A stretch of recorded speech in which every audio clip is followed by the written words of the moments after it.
Hello and welcome to a course on exam techniques for Grade 12 Mathematics. Thank you for the opportunity to share knowledge on terms of algebra and how they produce a solution in mathematics.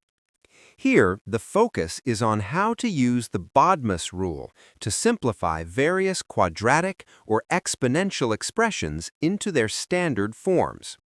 Ultimately, singular values of a mathematical expression are obtained as solutions to a standard form. Now, let us see how all this comes together in a typical exam session. Consider a quadratic equation given by 3x squared plus 5x equals 0.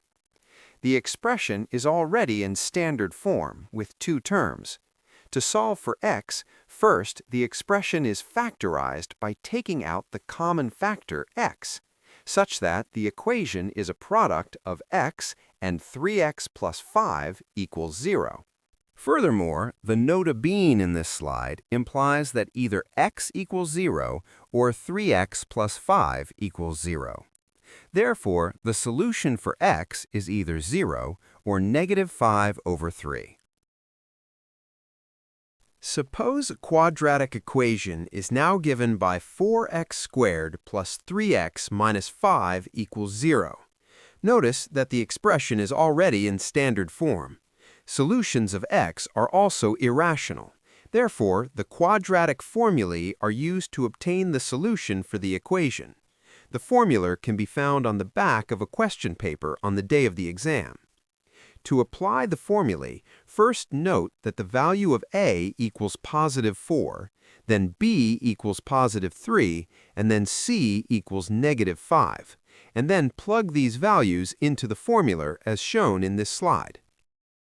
The formulae must be evaluated using a pocket calculator for both positive and negative square roots. Consider evaluating first the formula for a positive square root, so that x equals 0.8. Lastly, evaluate the formula for a negative square root, so that x equals negative 1.55. Consider the inequality given by a difference between a square of x minus 1 and 9 greater or equal to 0. To solve for x, it is necessary to find singular values of the expression for both x and y. In particular, singular values of x are obtained assuming equality instead of inequality. The expression is simplified to obtain a standard quadratic equation such that x squared minus 2x minus 8 equals 0. Furthermore, the factors of this equation are either x minus 4 or x minus 2. Therefore, x equals either 4 or 2. And now for y-intercepts, let x equal 0 so that y equals negative 8, that is, less than or equal to 0, and note that the given problem is greater or equal to 0. Accordingly, the solution for values of x is restricted such that 2 is less than or equal to x. Also, x is greater or equals to 4. Suppose a natural exponential equation is given by base 5 exponent 2x minus base 5 exponent x equal to 0. To solve for x, note first that 5 exponent 2x equals base 5 exponent x all raised by 2, so that the expression becomes base 5 exponent x all raised by 2 minus base 5 exponent x equals 0.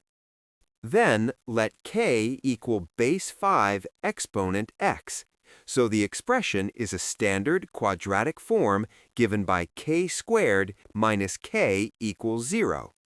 Therefore, the factors of this quadratic equation are either k or k minus 1. Then, k equals 0 or k equals 1. Note that exponential forms are strictly positive. Therefore, only k equal 1 is a valid solution. Further note that base 5 exponent x equals base 5 exponent 0. Therefore, since base is the same on both sides of the equation, x equals 0. Next, the equation is given by a quotient of x and a square root of 20 minus x equal to 1. To solve for x, it is necessary to first rationalize the denominator.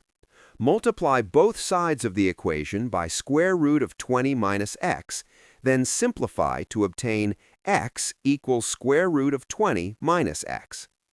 Then recall that square root of 20 minus x equals 20 minus x, all raised by exponent 1 over 2.